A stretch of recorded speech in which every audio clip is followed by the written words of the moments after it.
जय श्री कृष्ण। द्वापर युग में घटित श्री कृष्ण और राधा जी की कहानियाँ कौन नहीं जानता।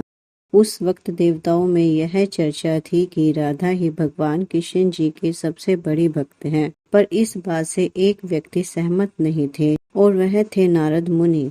वह अपने आप को ही भगवान कृष्ण जी का सबसे बड़ा भक्त मानते थे, पर देवताओं में राधा रानी के विषय में चर्चा सुनकर उन्हें जलन महसूस होने लगी थी। नारद मुनि के स्वभाव से भगवान कृष्ण भी अच्छी तरह अवगत थे।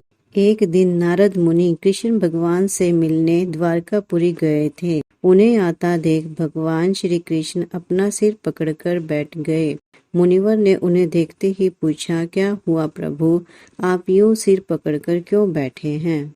उस पर द्वारकाधीश ने उत्तर दिया, मुनिवर, आज हमें सिर में बहुत पीड़ा हो रही है। नारद बोले, तो प्रभु, इस पीड़ा को मिटने का क्या कोई उपाय है?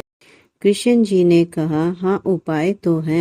अगर मेरा सबसे बड़ा भक्त अपने चरण धोकर उसका चरण अमृत मुझे पिलाएगा तो मेरा सिर दर्द पल भर में ठीक हो जाएगा। कृष्ण जी के मुख से यह उपाय सुनकर कुछ पल के लिए मुनिवर सोच में पड़ गए कि हूँ तो मैं ही सबसे बड़ा कृष्ण भक्त, लेकिन अगर मैं अपने पैर धोकर उसका चरण अमृत प्रभु को पिलाऊंगा तो मुझे नरक जाने जीतना महापाप लगेगा। परंतु राधा को तो सब कृष्ण का बड़ा भक्त मानते हैं।